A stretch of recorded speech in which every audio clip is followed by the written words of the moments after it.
بسم اللہ الرحمن الرحیم۔ السلام علیکم ورحمۃ اللہ وبرکاتہ۔ جی حضرات محترم، ایک اور حدیث شریف کی ویڈیو لے کر آپ کی خدمت میں حاضر ہوں، ملاحظہ فرمائیے گا۔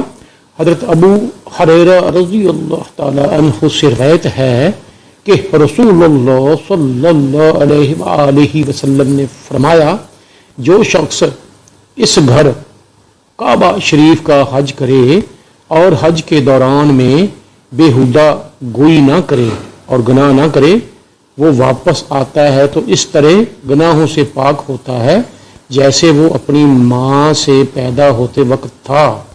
صلو علی الحبیب صلی اللہ تعالی علی محمد وعلی آلہ وصحبہ وبارک وسلم۔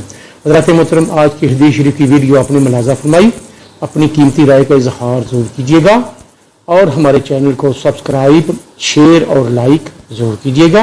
ملیں گے ایک اور حدیث شریف کی ویڈیو کے ساتھ، تب تک کے لیے اللہ حافظ۔ السلام علیکم ورحمۃ اللہ وبرکاتہ۔